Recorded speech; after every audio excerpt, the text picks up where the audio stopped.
ठिकाणी मातंग ऋषीवर यांना मी प्रथम अभिवादन करून या मोर्चासाठी आलेल्या सर्व मातंग बांधवाचं मनपूर्वक अभिनंदन पण करतो। परंतु शिवाजी लहुजी अण्णाभाऊ साठे यांच्या विचारानं प्रेरित झालेला मातंग समाज फुले शाहू आंबेडकरांच्या महाराष्ट्रामध्ये आज दुःखाचे यातना भोगत आहे। आम्ही फक्त खून झाला, बलात्कार झाला, मारामारी झाली याच्यासाठीच फक्त एकत्र येण्यासाठी धडपडत असतो, पण खूनच होणार नाही, मारामारीच होणार नाही आणि बलात्कारच होणार नाही याच्यासाठी किती लोकांनी प्रयत्न केला महाराष्ट्रामध्ये हे दाखवून द्या। आजची परिस्थिती वेगळी आहे।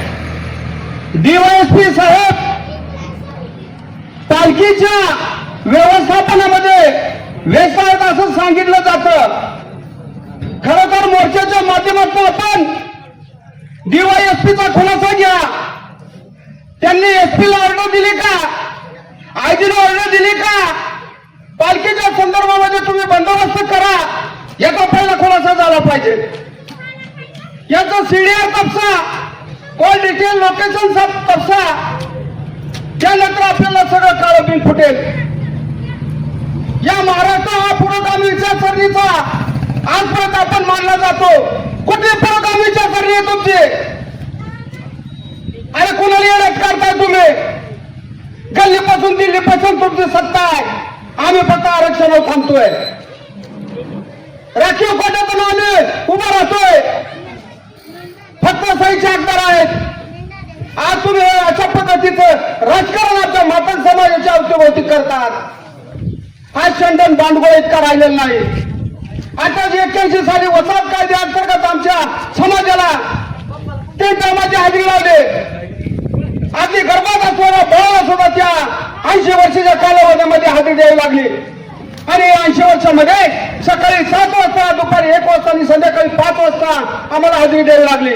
आमचा पारंपरिक व्यवसाय दोरखंडाचा होता, कान्या कासव बनवण्याचा होता, गोपनी बनवण्याचा होता आणि याच्यासाठी आम्हाला कुठल्याही गावात जाता येत नव्हतं आणि तेव्हापासून आमच्या समाजाचा विकास थांबला गेला।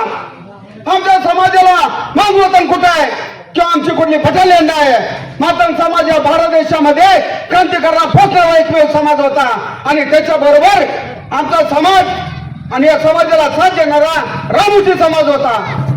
मग आमच्या या देशामध्ये कोणत्या प्रकारचं मान सन्मान होतो हे आज आपण तपासलं पाहिजे। आम्हाला जमिनीचे म्हणून आम्हाला मोलमजुरी करून खावं लागतं। आमच्या आई बहिणींना 200-300 रुपये हजेरीनं कामाला जावं लागतं। आमच्या बोटा मोजणी इतक्या लोकांचं चांगलं आहे।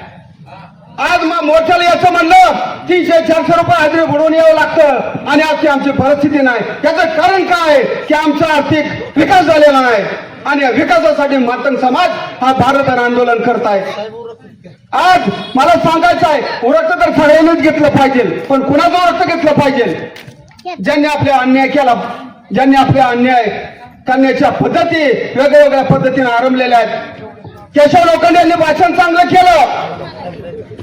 खरं तर प्रत्येकानं गोळी रिव्हॉल्वरचं लायसन देणं सरकारला शक्य नाही, परंतु झुंडीनं त्याचा सुद्धा खात्मा करणं हे आपल्याला शक्य आहे, एवढं तुम्हाला या ठिकाणी सांगतो।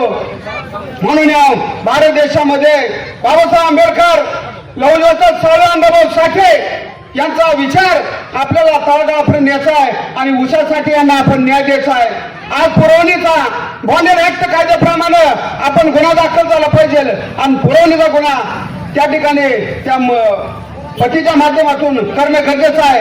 तसंच यांच्यावर जर दबाव येत असेल तर सहतक्रारदार म्हणून आपण वेगवेगळ्या संघटनेनं आपण तक्रार दाखल केलं पाहिजे।